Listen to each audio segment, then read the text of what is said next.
Nagpatutsada si Senador Bong Revilla laban kay DILG Secretary Mar Rojas. Bunso ng umano'y panggigipit at pagpuntirya ng mga pulis sa kanyang pamilya. Pero salag ni Secretary Rojas, trabaho lang ito at wala umanong personalan. Ang bangayang ito may kinalaman kaya sa 2016 presidential elections?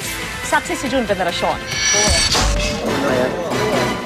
Ispiras ng eleksyon ang arestuhin ng mga pulis ng Regional Public Safety Battalion at SWAT Cavite ang ilang ahente ng National Bureau of Investigation na hininga ng tulong ng Senador Bong Revilla Jr. para bantayan ang kanyang pamilya at tumulong sa monitoring ng vote buying sa probinsya. Katwiran ng mga pulis noon, nagsumbong daw ang ilang residente na may umaaligid na armadong grupo sa lugar.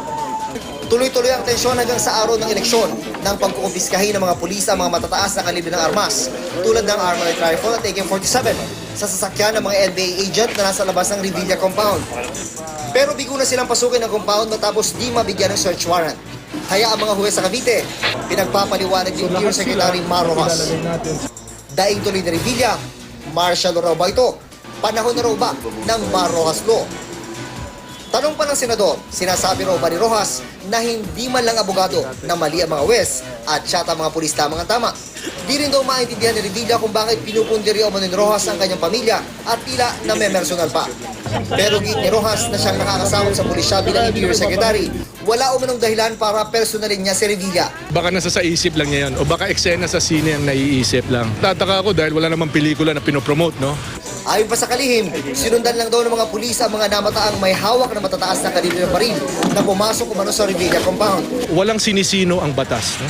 Kaya kaibigan ko man siya, si Senador Bong Revilla, senador man siya, big shot man siya sa Cavite or isang kilalang artista, wala hong exempted sa batas. Marami ng mga role na ginampanan si Senador Revilla sa kanyang pagiging star sa pelikula, no? At iba nito, siya ay isang naging alagad ng batas. Kaya nagtataka ako at saka yung kapulisan na kung bakit imbes na hinayaan na lang niya na pumasok yung mga PNP at tingnan kung ano ba talaga, sino itong mga taong ito, ay hindi niya hinayaan na tingnan ng PNP.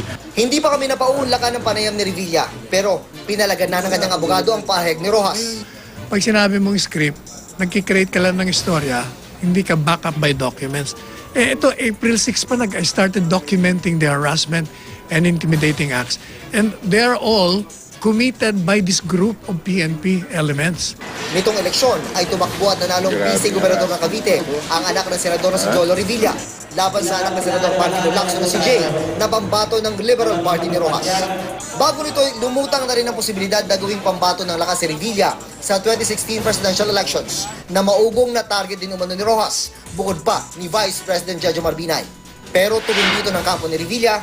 Napakalayo pa ng 2016. Wala naman akong naririnig na deklarasyon na tatakbo sila pareho. Both of them are silent about that. Ginawa ng PNP, ng DILG, yung aming trabaho.